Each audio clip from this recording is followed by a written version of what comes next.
I'm Sam Bowman. This is my review tea who goes by Tea Robot. It makes my water. So for pretty much everywhere in the world, except here and except until very recently, like this talk will be covering like most things that people would drink. So that's kind of trying to go over, and it's wildly ambitious, but I'm going to omit all of the details in everything that I say. So it's just kind of a brief like outline of what common terms mean, where things come from. I don't know. It feels kind of weird putting this all together, just because almost nothing that I'm going to say is like true or could really be true. It's just kind of like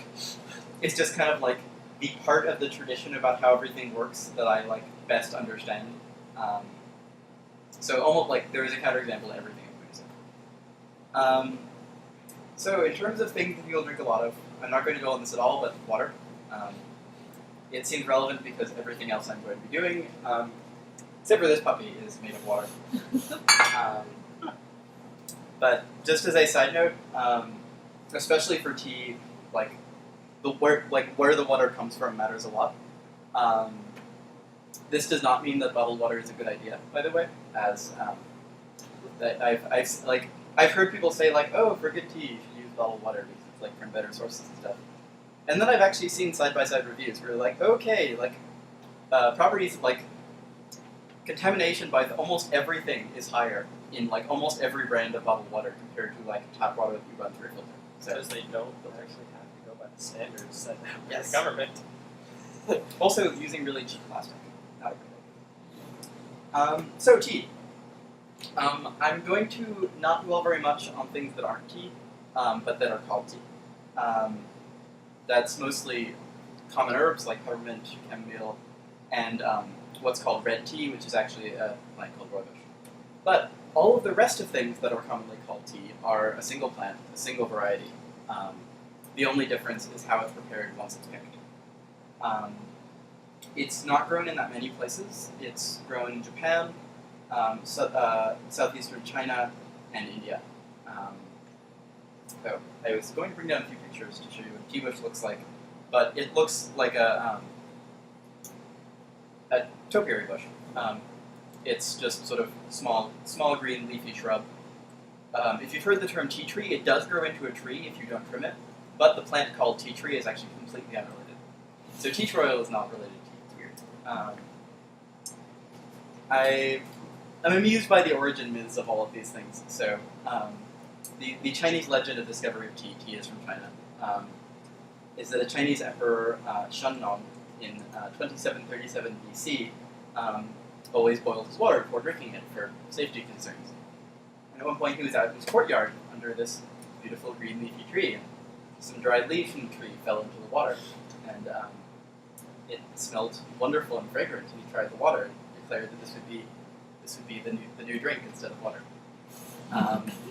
An alternate version of this story, which I kind of like better, even though it doesn't really make sense, is that the emperor's doctor was present, this trained sort of Chinese herbal doctor, and who had outfitted himself with a translucent stomach, so they could see in his stomach what everything he ate did to him. So he was like, wait, stop, let's see what this does first before you try me. Sipped some, saw his stomach glow with like magical energy, and then prepared tea like say for human consumption. That's amazing. So, things you can do with tea. Actually, I'll go over like types of tea first. So in Japan, most of what's grown is green tea. Actually, pretty much all of what's grown is green tea. To make green tea, you pick the tea and then very quickly dry it. Often that involves just tossing it around on a hot skillet or something. So just kind of like heat it up really hot very quickly to dry it out, and it's just sort of like dry green leaves. Japan is very into kind of labor-intensive green teas. So Bancha and Sencha are sort of like low-grade and middling-grade green teas in Japan. Kabusecha and Yokudo are teas where they actually put basically umbrellas over them. They sort of like hang up mostly opaque cloth over the plants for most of the sort of season that those leaves will be growing. Makes them really dark, makes them really strong tasting. It makes them especially sweet.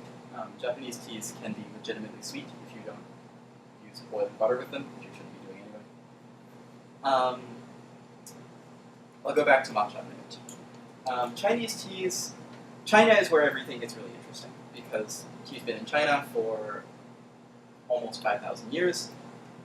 It's a big regional thing. It's like your region's tea is kind of important.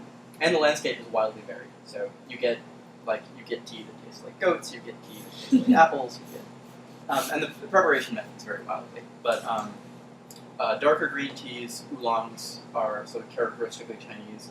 You get some black tea from China, though black tea was originally designed for export because it's much more shelf stable than everything else. Everything else can last like a season or two, and then it starts to lose flavor. So Chinese people kind of like black tea. It's like, yeah, it's cheap. Send it to the foreigners.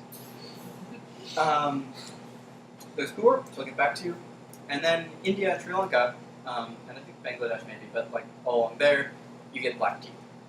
Except not really, because that kind of black tea is English style tea, which means they basically take the tea leaves, put them into a blender, like spray weird chemicals on them, put them into a blender again, like freeze dry them, and basically pulverize them into a dust, which makes water brown really fast and doesn't really do anything else. So, yeah, like India, by the way, doesn't really have a tea culture that has anything to do with drinking straight tea. Indian style tea is like 1 part tea that's been steeping for hours, 3 parts milk, 3 parts like sweetened condensed milk, 3 parts sugar. Okay, so it's like I've had South Indian tea and South Indian coffee. My friend Sam and I were there, and we'd go to different places, and each of us would order one, and they'd put them down just side by side, and we wouldn't necessarily agree on which one was which. No. That's totally true. So, like, interesting sort of varied tea. Look at China and Japan. If you don't want to spend a fuck ton of money, look at China. Brewing methods. There are a lot of them, but they're all fundamentally very, very similar. It's unlike coffee where you're really doing different things. What you're doing is you're putting hot water, exposing it to the leaves for anywhere from maybe 20 seconds to 5 minutes. And really the important variables are how much water you have, how hot it is, and how long. How hot it is something people don't always remember, but it makes a big difference. Like green tea, especially Japanese green tea with boiling water, tastes kind of like dish soap. It's kind of amusing that you see like iced tea bottle companies where they do that.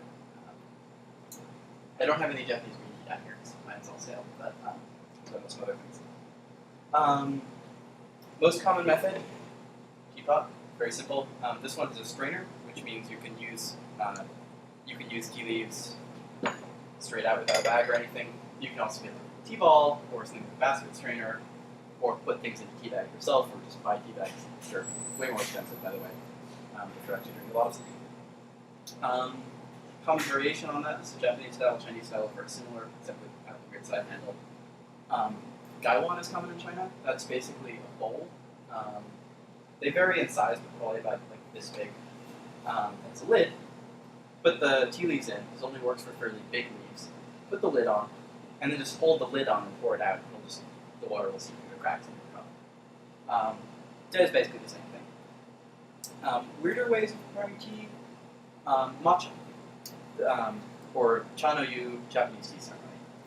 This actually originated in China, and for a long time was the only way tea was drank in China for like 1,000 years. But then the Japanese were like, we love Chinese high culture, we're going to do this. And the Chinese kind of dropped it. So now you can't even really get tea made, tea powder. But this is, they take really high-grade tea, like insanely high-grade tea, like fucking expensive tea. Mortar and pestle it into a bright green powder.